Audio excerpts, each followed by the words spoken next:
Shri M N Karassery, ഇപ്പോൾ ഈ തർക്കം, ഈ വിഭാഗീയത ഒടുവിൽ ലീഗിന്റെ ശക്തി തെളിയിക്കുന്നതിലേക്ക് എത്തിച്ചേരുമോ?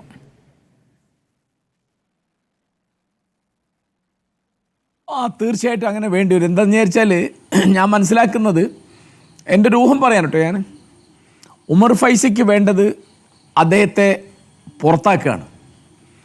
അപ്പോൾ അദ്ദേഹത്തിനൊരു രക്തസാക്ഷി പരിവേഷം കിട്ടും, അദ്ദേഹം ആദർശത്തിന് വേണ്ടി ഇങ്ങനെ പലതും സഹിച്ച ഒരാളെന്ന് വരും എന്നൊക്കെയാണ് അദ്ദേഹം കണക്കൂട്ടുന്നത്.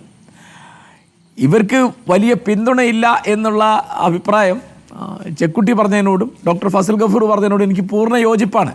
കാരണം ആളുകളുടെ നിലപാടിനെ പറ്റി, അവരുടെ പിന്തുണയെ പറ്റിയൊന്നും CPM-ന് കാര്യമായി യാതൊരു ധാരണയില്ല എന്നാണ് എൻ്റെ ഉത്തമ ബോധ്യം.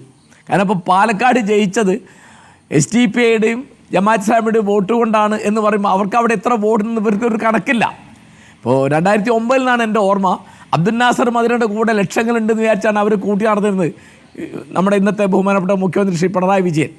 അപ്പോഴേക്കും അബ്ദുൽ നാസർ മദീനയുടെ കൂടെ ആരും ഇല്ലാതെ ആയിട്ടുണ്ട്. ആ സമയത്താണ് ഇതൊക്കെ. അപ്പോൾ ഇപ്പോഴും അവർ പറയുന്നത് ജമാഅത്തെ ഇസ്ലാമി SDPI, ജമാഅത്ത് ഇസ്ലാമി SDPI. അപ്പോൾ അവരുടെ PR വർക്ക് അവർ നടത്തുന്ന മാതിരിയാണ് തോന്നുക. അപ്പോൾ മുസ്തഫ മുണ്ടുപാറ, അല്ലെ അമ്പലക്കടവ്, ഉമർ ഫൈസി തുടങ്ങി EK സംസ്ഥയിലുള്ള ആളുകൾക്ക് അവർ സ്വയം വിചാരിക്കുന്ന അളവിലോ പറഞ്ഞത് കാരശ്ശേരി മാഷേ, ഇന്ന് എം വി ഗോവിന്ദൻ പറഞ്ഞത് SDPIയിൽ നിന്ന് 10,000 വോട്ടുകൾ UDF വാങ്ങിയെന്നാണ്. അല്ല, ഞാനിത് ആവർത്തിക്കുന്ന ഒരു കാര്യം, കേരളത്തിൽ 1000-ഓളം പഞ്ചായത്തുണ്ട്. ഒരു പഞ്ചായത്ത് ജമാഅത്തെ ഇസ്ലാമിയോ SDPIയോ വെൽഫെയർ പാർട്ടിയോ ഒന്നും ഭരിക്കുന്നില്ല. അവർക്ക് ഏതെങ്കിലും ചില തദ്ദേശ സ്വയംഭരണ സ്ഥാപനങ്ങളിൽ ചില സ്ഥാനാർത്ഥികളെ ജയിപ്പിക്കാനോ തോൽപ്പിക്കാനോ ഉള്ള 10, 20 വോട്ട്, അല്ലെ 50, 100 വോട്ട് എവിടെയെങ്കിലും ഉണ്ടാവും. അതിലപ്പുറത്തേക്കൊന്നും അവരില്ല. അപ്പോൾ ഇവർക്ക് പറയാനും വാദങ്ങളൊന്നും ഇല്ലാത്തതുകൊണ്ട് ഇത് അനങ്ങിയാൽ ഇത് പറയും. ഇതേമാതിരി ഒരു തെറ്റിദ്ധാരണയിലാണ് ഇപ്പോൾ അവർ പോകുന്നത്. കാരണം ഉമർ ഫൈസി വരുമ്പോൾ, ഉമർ ഫൈസിയേക്കാളൊക്കെ എത്രയോ 15 കൊല്ലം അകത്ത് നിന്ന് പൊരുതിയിട്ടുണ്ട് കാന്തപുരം AP അബൂബക്കർ മുസ്ലിയാർ. അപ്പോൾ അദ്ദേഹം പിന്നെ കേരളത്തിന് പുറത്തും ഇന്ത്യക്ക് പുറത്തും ഒക്കെ തൻ്റെ സാമ്രാജ്യം വർദ്ധിപ്പിക്കുന്ന പണിയിലേക്ക് പോയി എന്നുള്ളതാണ്. അപ്പോൾ ആ തരത്തിൽ 74 തൊട്ട് 89 വരെ സമസ്തയ്ക്കകത്ത് നിന്നാണ് കാന്തപുരം പൊരുതിയത്. ഇവരിപ്പോൾ പൊരുതാൻ തുടങ്ങുമ്പോഴേക്കും പുറത്തേക്ക് പോകുന്ന സ്ഥിതിയാണ്.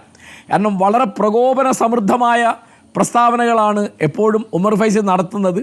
അത് ലീഗിനെതിരായിട്ടാണെങ്കിലും ഇന്നിപ്പോൾ സ്വന്തം നേതാക്കന്മാർക്കെതിരായിട്ട് തന്നെയാണെങ്കിലും ഒക്കെ.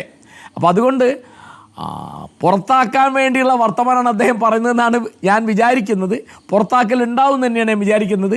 അതോടുകൂടി ഇപ്പോൾ ആലോചിക്കൂ, ആ പാലക്കാട് ഇലക്ഷൻ അന്ന് രാവിലെ വരുന്ന ആ പരസ്യം സുപ്രഭാത്ത് കൊടുക്കാമെന്ന് പറഞ്ഞാൽ എന്തൊരു എത്രമാത്രം ഹീനമായൊരു പത്രപ്രവർത്തനമാണ്. അതുപോലെ അത് UDFനെ ദ്രോഹിക്കാൻ വേണ്ടിയാണല്ലോ CPM ആ പരസ്യം കൊടുത്തത്. ദേശാഭിമാനി കൊടുക്കാത്ത പരസ്യമാണത്. പൈസ ഇല്ലാത്തത് കൊണ്ടാണ് ഇതിൽ കൊടുത്തതെന്നാണ് നമ്മുടെ ബഹുമാനപ്പെട്ട മന്ത്രി രാജേഷ് പറഞ്ഞത്. ദേശാഭിമാനി കൊടുക്കാൻ പൈസ വേണ്ടല്ലോ, അതിൽ കൊടുത്തിട്ടില്ല. കൊടുത്തത് സിറാജിലും സുപ്രഭാതത്തിലുമാണ്. അത്ര തമാശയാണ് ആ കാര്യം.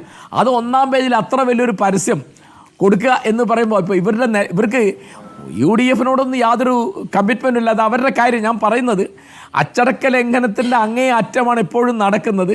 അതിപ്പോൾ കള്ളന്മാർ എന്ന് വിളിക്കുമ്പോൾ അപ്പുറത്ത് ആരൊക്കെ ഉണ്ട് എന്ന് അറിയാത്ത ആളല്ല ഉമർ ഫൈസി. അപ്പോൾ വരുന്നിടത്ത് വെച്ച് കാണാം, അവർ പുറത്താക്കട്ടെ, ഞാനായിട്ട് രാജിവെക്കുന്നില്ല എന്ന നിലപാടിലാണ് അദ്ദേഹം നിൽക്കുന്നതെന്നാണ് ഇത് കണ്ടാൽ തോന്നുക. അതുകൊണ്ട് സാധാരണഗതിയിൽ ഇപ്പോൾ അന്നൊക്കെ ഈ 15 കൊല്ലം കാന്തപുരം അബൂബക്കർ മുസ്ലിയാർ ശ്രമിച്ചത് മുഴുവൻ മദ്രസകൾ, പള്ളികൾ, യതീംഖാനകളൊക്കെ പിടിച്ചെടുക്കാനാണ്. അപ്പോൾ സ്ഥാപനങ്ങൾ നഷ്ടപ്പെടാതെ നോക്കണം എന്നുള്ളൊരു കരുതൽ 4-5 കൊല്ലമായിട്ട് ലീഗ് അനുകൂല EK സമസ്തക്കാരുടെ കയ്യിലുണ്ടെന്നാണ് ഞാൻ വിചാരിക്കുന്നത്. മാത്രമല്ല, അവരിപ്പോൾ ആദർശ സംരക്ഷണ സമിതി ഉണ്ടാക്കിയത് ആ ഒരു ഉദ്ദേശത്തിലുമാണ്.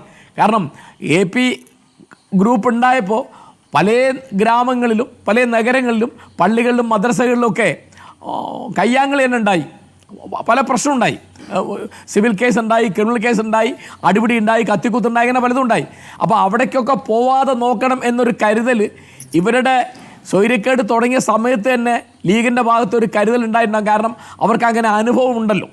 അപ്പോൾ അതുകൊണ്ട് ഞാൻ വിചാരിക്കുന്നത് രാഷ്ട്രീയമായിട്ടൊരു അത്ഭുതവും സംഭവിക്കാൻ പോകുന്നില്ല എന്ന് തന്നെയാണ് ഞാൻ വിചാരിക്കുന്നത്.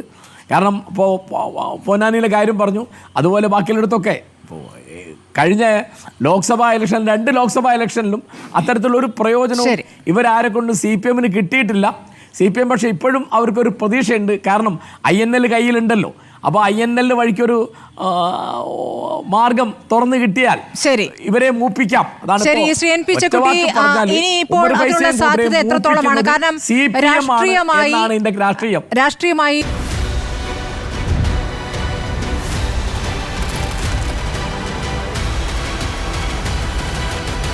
ഡിബേറ്റ് വിത്ത് സ്മൃതി പരുത്തിക്കാട്.